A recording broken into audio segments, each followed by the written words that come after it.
Good afternoon, everyone. I'm Ayla Harris, loan officer with Fairway Mortgage, and I am with Ayla Brown, the model realtor of the Bex Group at Long and Foster. And today we're here to talk to you about spring market, which is right around the corner. Okay, so Tila, from a real estate perspective, what does spring market mean?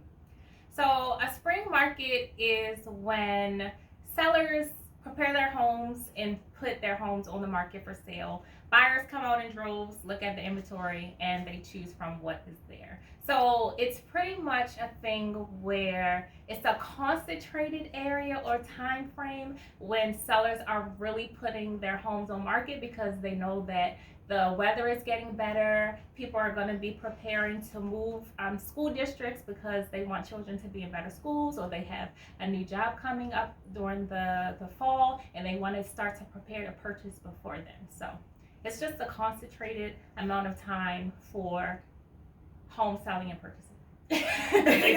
And exactly. And in preparation for spring market, it's important for you to get pre-approved now. That way, when you see the home that you want, you can make an offer on it. I have a separate video about pre and post approval.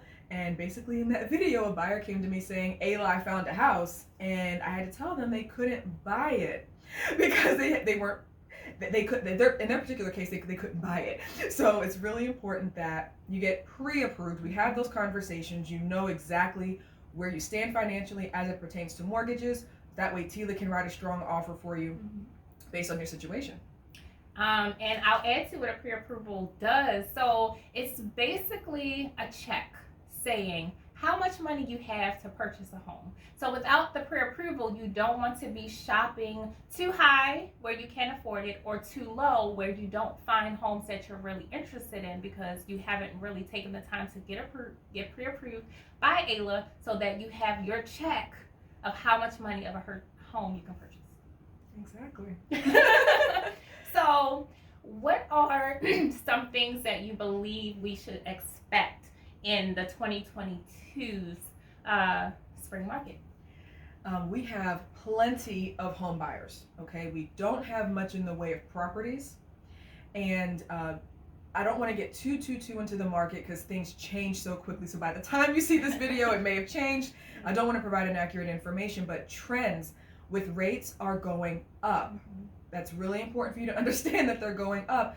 They're not coming back down. The rates that we saw in 2020, that was an anomaly, okay?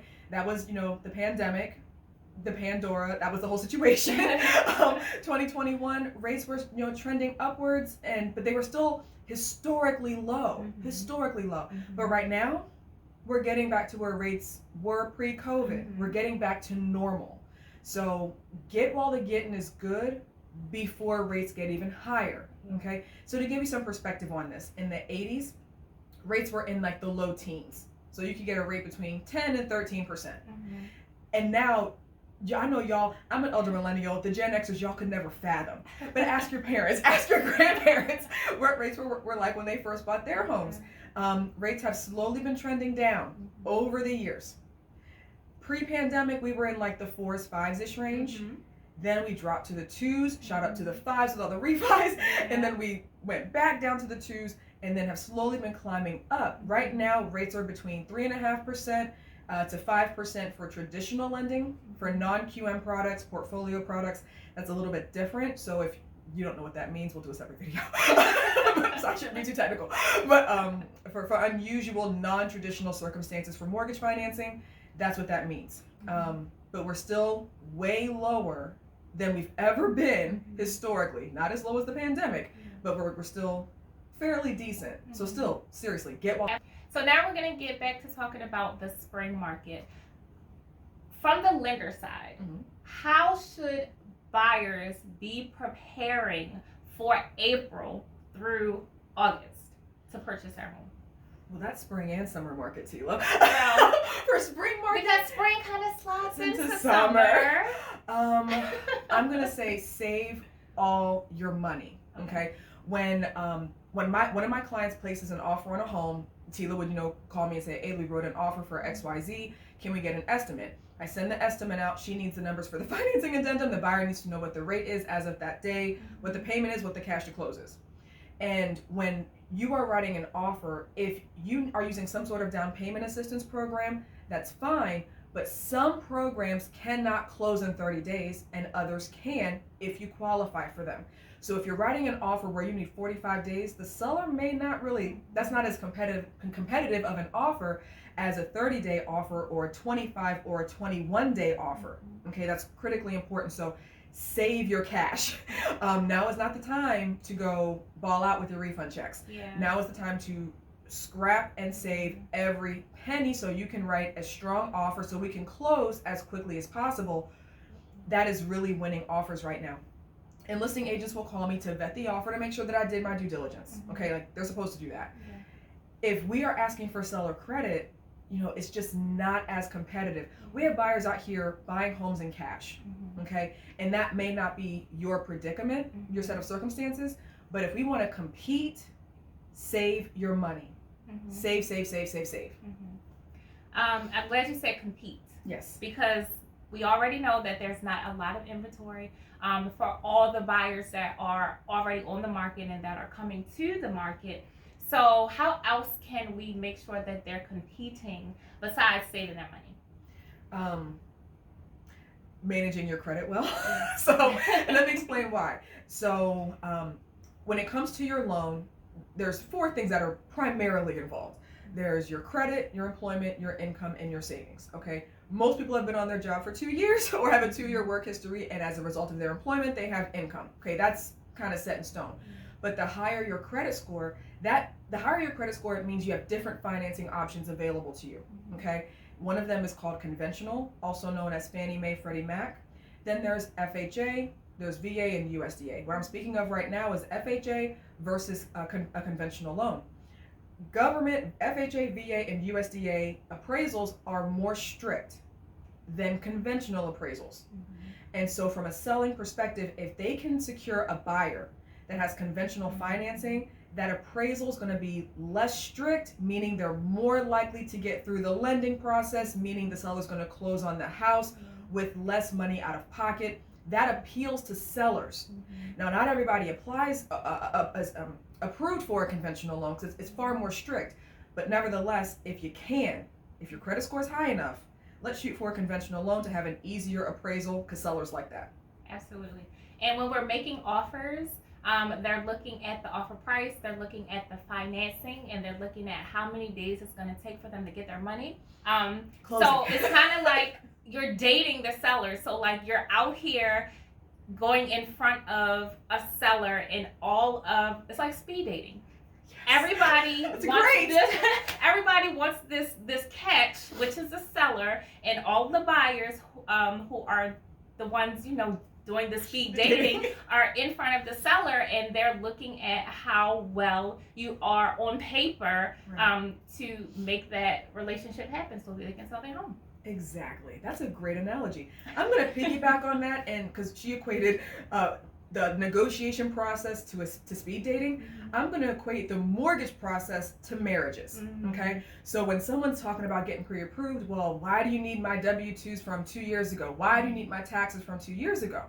Would you meet somebody today and marry them, commit to them emotionally, spiritually, financially, legally? No, you would not. You'd want to date them for a little bit. See how they've responded, manage themselves personally and professionally. You'd want to know a little bit more about them. Same thing with mortgages. So we're looking at stability. Did you have a job? Did you keep that job? Okay, you don't have to have the same job for 2 years, but were you stable? And if you did change jobs, was there an increase in pay? That's always a good thing in the eyes of an underwriter, making more money, okay? Because the more money you make, the easier you can afford the loan. And in the eyes of somebody that you're dating, because, the more money, the better, Kind of, sort of, yes. Absolutely, yes. So we're going to go back 2 years and then to evaluate, basically date you financially on paper. Then the underwriter reviews your dating history for 2 years and then approves the loan. Now, just like most weddings, some people get cold feet right before they walk down the aisle. Same thing with mortgages. We're going to do a soft credit pull before closing to make sure you didn't get a side chick. That you you didn't get a new car, that you didn't get a second side chick, like you bought a boat, like, or you went to Home Depot and you got a credit card because you were preparing for all this grand stuff you were going to put in the home. Yes, don't do that, okay? Also, don't change jobs immediately before closing, because that looks like it presents as instability. And we're trying to present a very stable picture so we can then close on the house. Closing is like your wedding. And then you enjoy this marriage for 30 years. But you know what? In the case of marriages, we want them to last forever. For mortgages, 30 years or less. If you know what you're doing, you're not going to pay this mortgage for 30 years. That's a separate video. I'm trying to save y'all some money. I'm trying to save y'all some money. But basically, it's a commitment. It's a commitment. And this commitment is based on responsible financial management, not perfect credit, but stable and responsible financial management. Absolutely. Oh, and another thing, please don't buy your furniture until after you settle. I get a lot of those questions. Tila, can I? No. No, you can't. No, you can't. Don't max out your credit cards either, because again, there's going to be a soft pull. We don't want to look unstable. Don't miss a credit card payment. You've paid your bills on time for 7 years. The month before closing is not the time to miss a credit card payment. You're like, it's only $20. Exactly. It was only $20. Why did you miss it? Gotcha. Okay. Oh, I like that whole spiel, Ayla. Like, I see how we were able to equate real estate and mortgages to real life, because I think those things will kind of help people connect what we're trying to convey to them about what we do and how we can help them to, things that they experience every day. Exactly. Perfect. Every day. That's why we're like the perfect lender realtor team. Okay. So on my end, as a realtor, what I want to talk about them entering into the spring market is mindset. So there are amazing realtors out here. All of us are getting more into doing content. So I know you guys are learning that you need to get a pre-approval, that you need to take care of your credit, that you need to link with professionals who you feel comfortable that are going to help you. But what I don't hear us talking about, and which is my favorite, is mindset. Correct. So entering into this market, it's going to be bananas, because we already know that there's not a lot of inventory to house all the buyers who are coming. So what I would like for you guys to understand is that I need you to trust the process. So we're going into, purchasing a home. You've already spoken with Ayla. We've gotten a pre-approval. So we're solid there. Once we get this pre-approval from Ayla, we're solid. Now it's our turn to go into the process and finish out the deal. Right. So we may be shopping for a home for 3-4 weeks. We might be putting in offers 6 or 7. We might have to go down. We get a pre-approval of $250. We might have to shop in the $225 range so that we can offer $250, so that we can beat out speed dating, remember? Right. We beat out everybody else. So there are strategies that, my team and I have put into place to make sure that we have the buyers in a position to win. But I need you to trust the process. And I know that you might feel like, oh, I've been shopping for houses for a month. I put in 6 offers. No one has accepted me. But just know that we will find you an amazing house, and you won't have to settle, because one of the things that I like to do is I like for you guys to, make a checklist. What are the 5 top things that you need in a home? Right. If we make out with 3, we're doing great. If we make out with 4, Great. we're doing amazing. If we do 5, you better go ahead and put that offer in now. Right. So we're not going to find the perfect home, but if you get 3 out of the 5 things or more, then it's a perfect home, just because of the circumstances that we're in. So just don't be defeated. This is what I want to say. So let's chime in on that. Okay. Vision. Okay, we have vision. We're talking about mindset, but then if you can see it, it's yours. If you can't see it, it's not. It's just that simple. I'll talk about myself. I like that. I bought my first home. It was a single family home. I really like it. It had a great backyard. Mind y'all, the whole inside, I hated it. It was ugly. It had peach walls. I don't like peach. It had carpet all throughout. I can't stand carpet. But it had good bones, and the house was very well maintained. So like the beams in the house, the HVAC, the plumbing, the electrical, all upgraded. It was just ugly. Okay.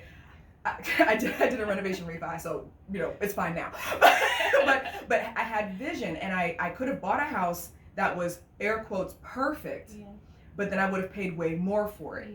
But taking a little bit of time and having some vision got me a house where my house is darn near worth double what I paid for it. Absolutely. Okay, with a little bit of money and some vision, it's worth double. I have an appraisal. Like, this is legit. And so that's something that you may want to consider. Absolutely. Also, if this is your first home.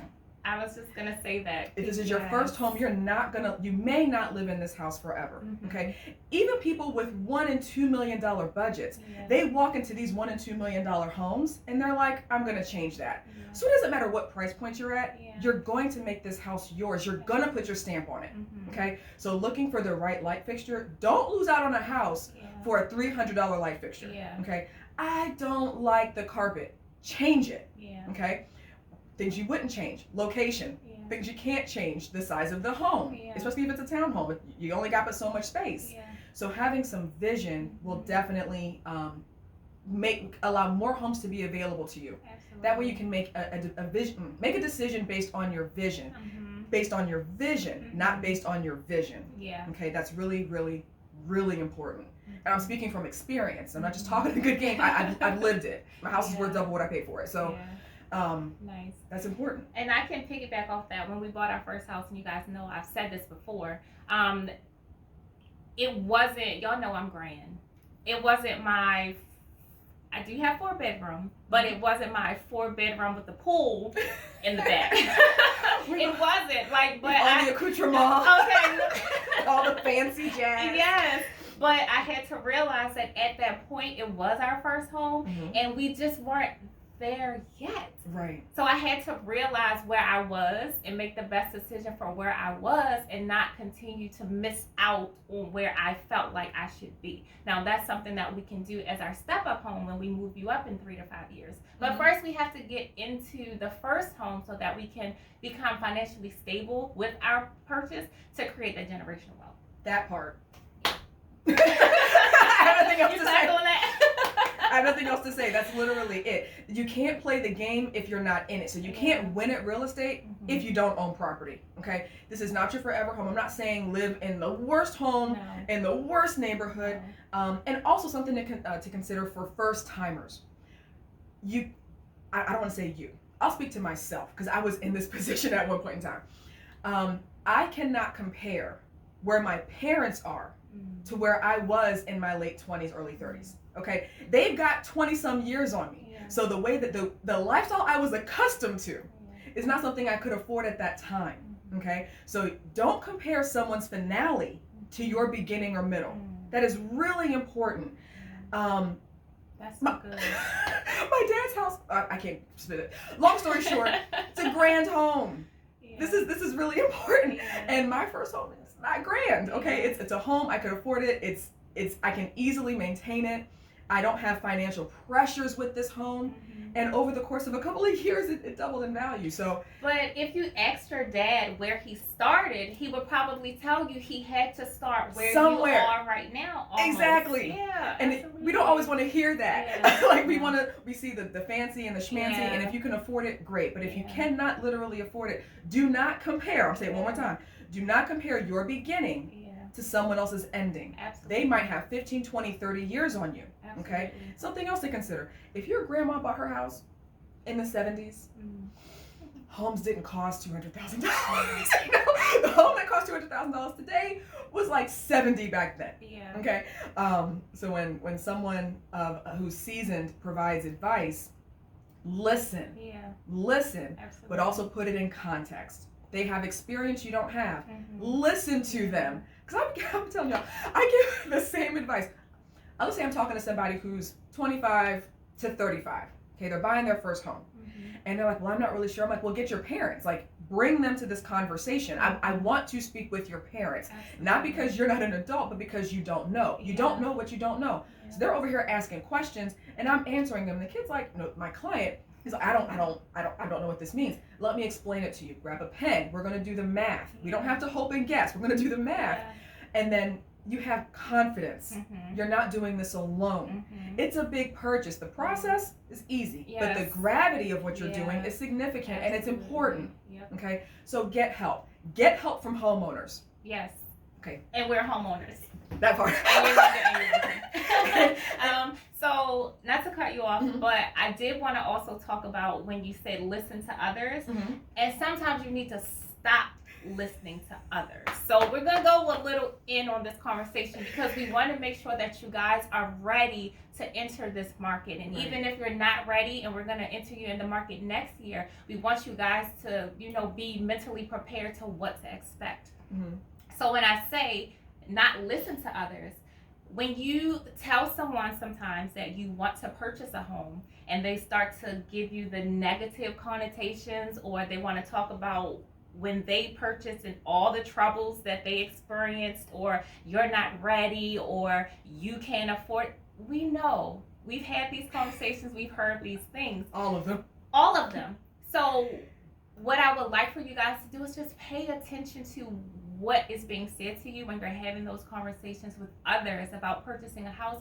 If those people aren't being positive, if they're aren't being uplifting, if they're not trying to offer genuine assistance, just don't talk to them about the purchase of your home, because we don't want them to taint what we're planting in you. Because if when you become one of our clients, our end goal, and we're very good at making this happen, that you guys get a house. Yes. It's the whole point. Why we have jobs.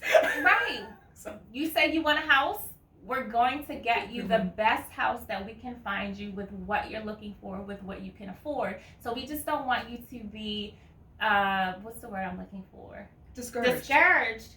Because other people are putting their negative thoughts and feelings and connotations on you. Your experience, I can almost guarantee, will not be like theirs. We have great reviews online. We are educators at heart. Yeah. Okay, we are educators who happen to work in real estate. So teaching, okay? When I say I'm going to teach you, every time I call you or you call me, please have a pen and paper ready. Yes. Or have your notes open in your phone, because I'm going to walk you through the math. That's what I'm good at. I'm good at the numbers. So if you have questions, ask them.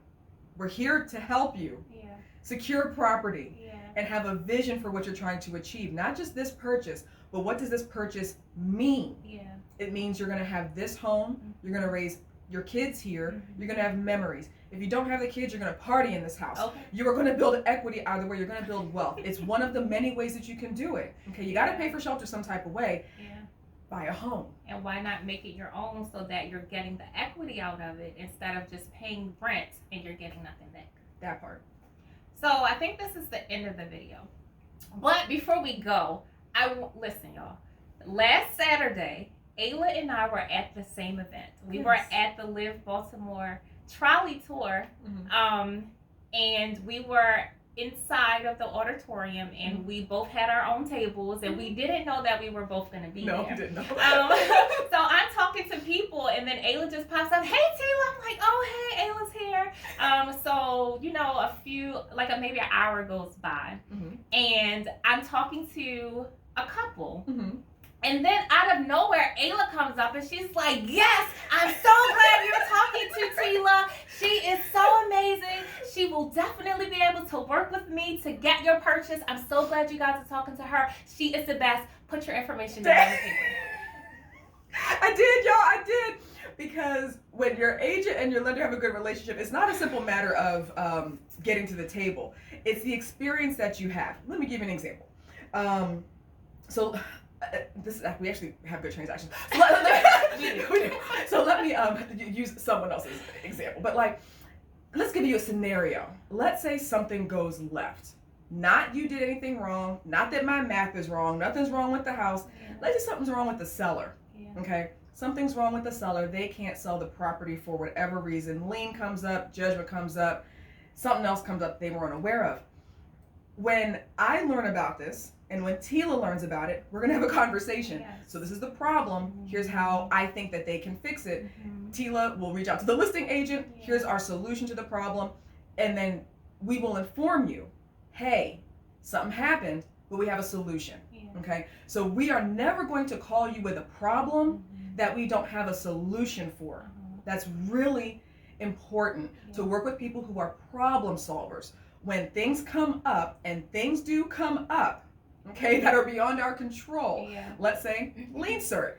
I got a file today where we're supposed to close, and we're cleared to close, like the loan. We're good. Me and the buyer, we're done. Okay, agent, seamless throughout the transaction.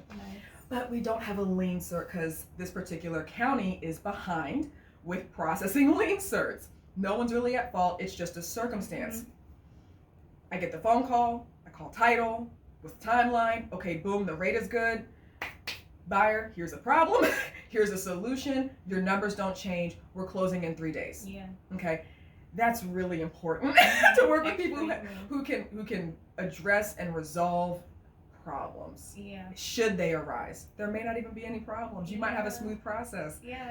Buyers say that all the time. Ayla, this wasn't that hard, because it's not. Buying a house is 10 times less than what you think it is. It is. It's just the gravity of what you're doing is significant. The process does not have to be. Okay. Tidbit. Here's everybody's job. Okay. My job, the numbers. Okay, and to educate you on the numbers. Tila is your coach. Okay, her job, she can't do it for you. Like, she can't pick the house for you, but she can coach you through negotiating options, scenarios. If this, then that. If that, then this. She's your coach. She's your right hand. All right. Your job as the buyer is to know what you want. Okay, know what you want, because I know where you are. We know where you are. You got to know where you want to be, so that together we know how to get you there. If you say, I want a condo, oh no, I want to live in Minnesota. Okay, now I want to live in Florida. Okay, now I want a townhouse. If you don't have a plan, if you don't have a vision, we can't provide you a plan. If you have a vision, we can provide you a plan. Absolutely. And to respond to requests for documentation in 24 to 48 hours. That too. Respond to requests for documentation from me, Tila for addendums, title company for certain paperwork. Know what you want, and we can get you there. So I just wanted to say thank you for doing that at the Crowley tour. Absolutely. Because it just made me feel special. And I had to go over and do the same thing for her. Like, she was talking to this woman, and I was like, no, Ayla is like who you need to go with. Nobody else can do it for you. But it's Women's History Month, so I just want you guys to see how we're making history. Like, it's not just I'm a realtor, she's a lender. Like, no, we're really creating a relationship to help our clients get the homes that they say that they want. And it's women empowering women. So I just appreciate you, and I thank you so much for that. And y'all, we didn't plan this either. I just love it. She's so nice. And I'm so gracious. Started it though, but in those moments, it just means a lot that in business we're not competing against each other. No, we are collaborating to help other people, and you don't see that often, especially with women who look like us. So we're competing, with other buyers, but we're not competing with each other, and we're not competing with you. Our job is to assist and to educate and to inform. Do your research, ask your questions, write them down so I can answer them, so that she can answer them thoroughly and in detail. All right, guys. Well, we hope that we gave you a lot of insight on how to enter into the spring/summer 2022 market. Again, I'm Tila Brown, the model realtor of Long & Foster Real Estate. I'm sorry, the Backs Group at Long & Foster. And I'm Ayla Harris, loan officer with Fairway Mortgage. Wish you all the best. All righty, guys. Bye.